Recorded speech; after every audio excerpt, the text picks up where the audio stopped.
हमने श्याम प्रभु से बहुत प्रार्थना की कि हमारे घर में भी एक फूल खिल जाए, तेरी गोद भर जाए, लेकिन प्रभु को कुछ और ही मंजूर है। मुझे क्षमा कर दे, मैं तुझे इस दुनिया में अकेले छोड़कर जा रहा हूँ। नहीं, ऐसा मत कहो। देखो, तुम ठीक हो जाओगे। श्याम प्रभु तुम्हारी रक्षा करेंगे। हाँ, तुम बिल्कुल ठीक हो जाओगे। परंतु विधाता को वो मंजूर नहीं था। गुजर की मृत्यु हो जाती है। अब गुजरी अकेली रह जाती है। परंतु फागुन में श्याम प्रभु के दर्शन के लिए वो हर साल पैदल खाटू धाम जाती रही। एक बार जब वो खाटू धाम जा रही थी तो उसे बियाबान जंगल में एक नन्हा सा बालक रोता हुआ मिला। उसे देखकर गुजर ने चारों ओर देखा, पर बालक के पास उसे कोई नजर नहीं आया। गुजरी ने सोचा, ये मेरी श्याम प्रभु की ही इच्छा है। जो इतना सुंदर बच्चा मुझे मिला है, मैं इसका पालन पोषण करूंगी।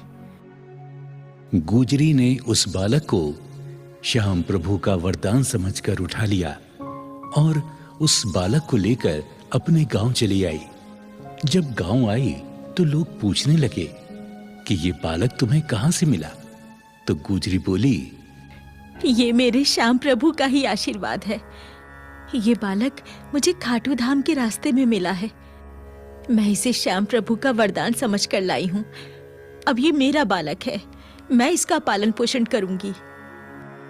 हाँ, इस बेचारी का तो कोई सहारा ही नहीं।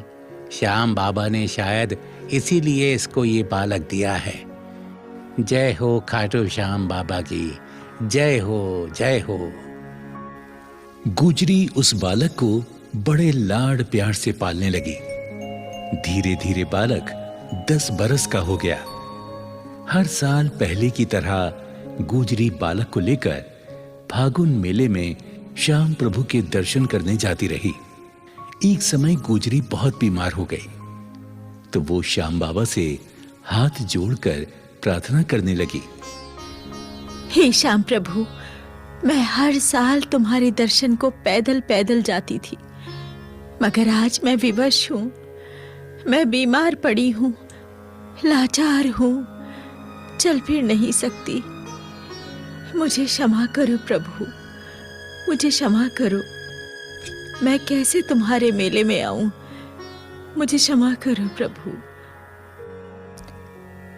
माँ, तुम क्यों रो रही हो? मैं बड़ा हो जाऊंगा तो तुम्हारा इलाज शहर के किसी बड़े डॉक्टर से करवाऊंगा। तुम रो मत माँ। बेटा, मैं अपनी बीमारी से नहीं डरती। मुझे मौत का कोई भय नहीं। मैं तो सिर्फ अपने श्याम प्रभु से बिछड़ने के कारण रो रही हूँ। तुम चिंता मत करो माँ, श्याम बाबा हमें जरूर फागुन मेले में बुलाएंगे।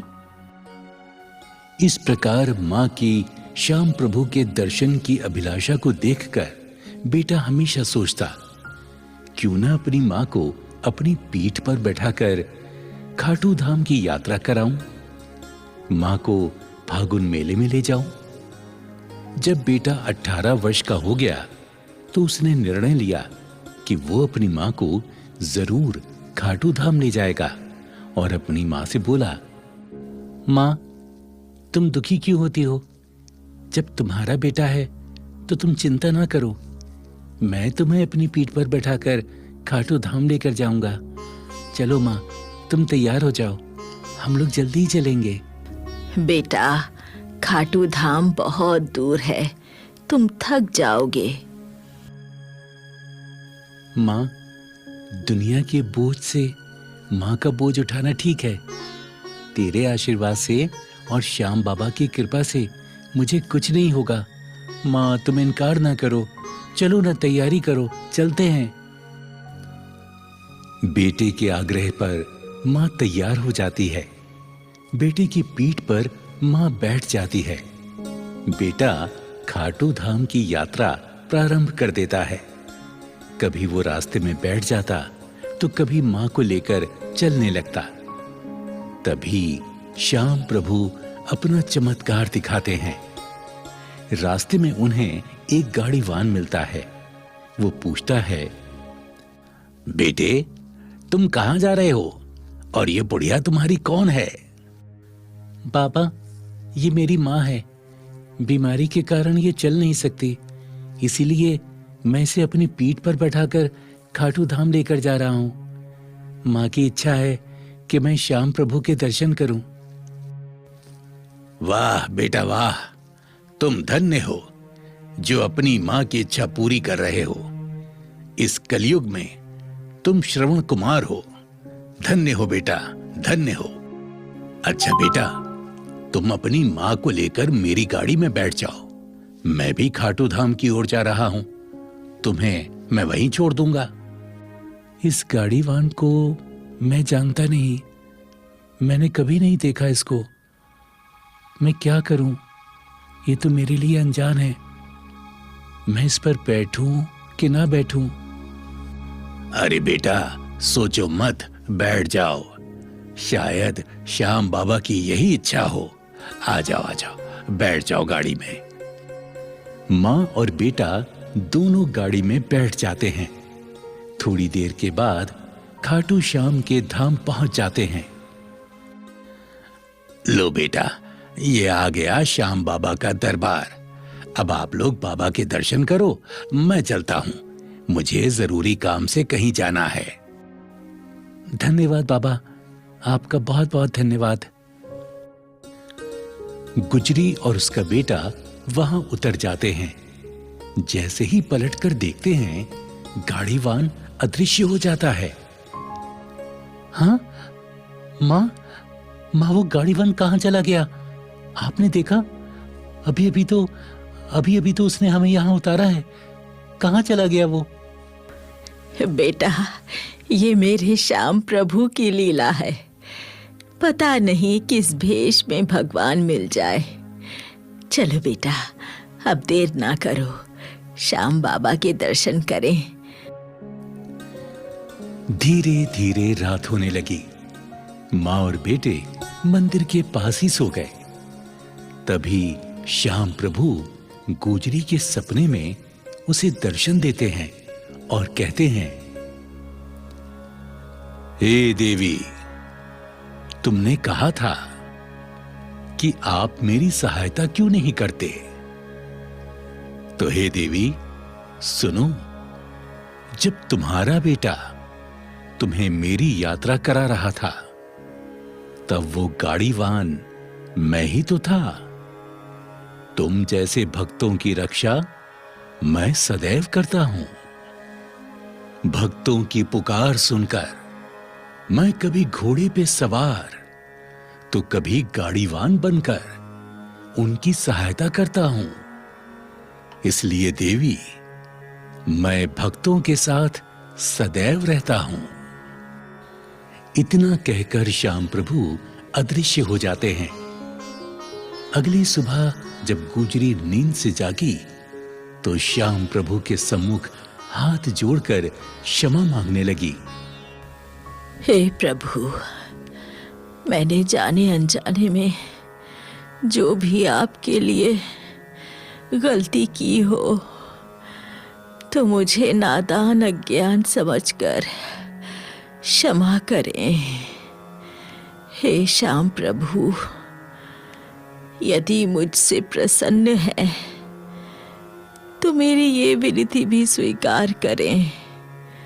हे नाथ, मैं आपसे कभी बिछड़ना नहीं चाहती, इसलिए मुझे हमेशा हमेशा के लिए अपने चरणों में ही स्थान दे दीजिए, ताकि सदा सदा आपके चरणों में ही वास करूं।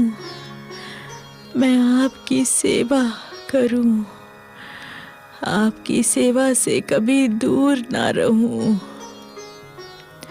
हे नाथ, मेरी दूसरी इच्छा है कि मेरा बेटा मेरे बाद अनाथ ना हो जाए। उसे सदा अपनी सेवा में ही रखना है प्रभु, सदा उसे अपनी सेवा में ही रखना।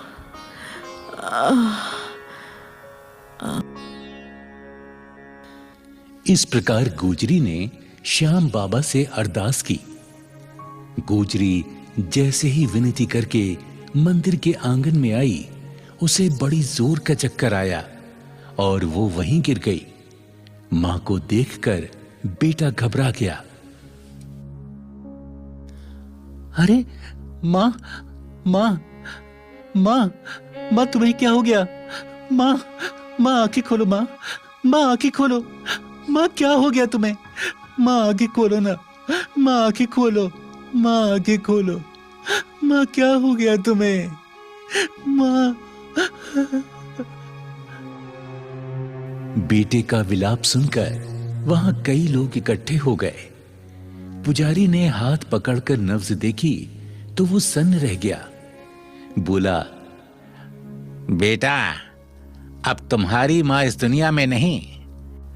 शायद श्याम प्रभु की यही इच्छा थी। परंतु पुजारी जी, अब मैं क्या करूं? मैं तो असहाय हो गया हूं। मैं मां का अंतिम संस्कार कैसे करूंगा? बताइए, कैसे करूंगा मैं? बच्चा, तुम चिंता मत करो, हम चिता की तैयारी करते हैं। हाँ, हम सब मिलकर तुम्हारी माता का अंतिम संस्कार कराएंगे। नहीं, इस देवी को अग्नि नहीं दी जाएगी। ये श्याम बाबा की भक्तिन है, इसे समाधि में ही स्थान दिया जाएगा। वहां उपस्थित सभी लोगों ने उसकी बात मान ली और खाटू धाम से कुछ ही दूरी पर उसकी माता की समाधि स्थल बना दिया गया। वो गुजरी सदा सदा के लिए अमर हो गई। वो आज भी श्याम बाबा की सेवा में लीन है।